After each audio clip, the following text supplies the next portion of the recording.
Hello viewers, আসসালামু আলাইকুম। কেমন আছেন সবাই? আশা করি সবাই আল্লাহর অশেষ রহমতে ভালো আছেন। আমরা সবাই আল্লাহর রহমতে ভালো আছি। তো আজকে আবহাওয়াটা ছিল অনেক অনেক পরিমাণে কুয়াশা ছিল। দেখতেই পাচ্ছেন আশেপাশে ভালো করে দেখা যাচ্ছিল না। তো আমার ছেলেকে মাদ্রাসায় নিয়ে যাওয়ার সময় দেখছিলাম যে গাড়িটা অল্পের জন্যই এ পাশের খালে পড়ে যায়নি, একটুর জন্য বেঁচে গেছিলো। তো আর ভিডিও করেছিলাম না। তো আজকে দুপুরে ছিল ধনিয়া পাতা ও পুঁটি মাছ দিয়ে একটা ভর্তা করেছিল আমার শাশুড়ি মা। তো খেতে বেশ মজা ছিল। আমি এমনিতেই ভর্তা অনেক পছন্দ করি, তো খুব ভালো করে খেয়েছিলাম।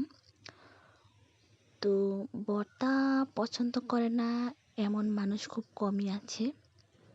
এরকম একটা মজার ভর্তা হলে এক প্লেট ভাত খাওয়া যায় অনায়াসে। তো আমি তো ভর্তা ভাত পেয়ে খুবই মজা করে খেয়েছিলাম।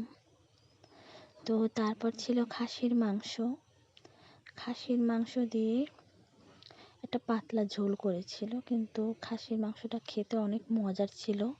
জালটা একটু কম ছিল, কিন্তু খেতে বেশ মজারই ছিল।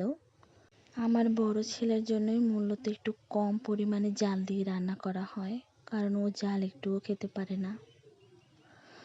তো তারপরও আমরা একটু ম্যানেজ করে নিই। তো খেতে বেশ মজারই ছিল, একটু মজা করেই খেয়েছিলাম। তো খাসির মাংসটা দিয়েও খুব মজা করেই খেয়েছিলাম। দেখতেই পাচ্ছেন কত মজা করে খাচ্ছি। তো ভিউয়ার্স, আমার ভিডিও যদি আপনাদের ভালো লেগে থাকে তাহলে অবশ্যই বেশি বেশি করে একটু শেয়ার দিয়ে দিবেন। তো খাসির মাংস যেহেতু আমার বেশি পছন্দ, তাই আর একটু পরিমাণে নিয়ে নিয়েছিলাম। তো মজা করে গাপুস গুপুস করে খেয়েছিলাম, আর সাথে আমার ছেলেকেও খাইয়ে দিচ্ছিলাম। তো শুধু খাসির মাংস না, আরও ছিল একটা মাছ, কিন্তু এই মাছটার নাম আমি ঠিক করে বলতে পারছি না। এটা টমেটো দিয়ে রান্না করেছিল, কিন্তু খেতে এটা বেশ মজা ছিল। মানে প্রত্যেকটা আইটেমই খেতে অনেক মজা ছিল। শীতকালে বিশেষ করে সব কিছু খেতে অনেক মজাই লাগে।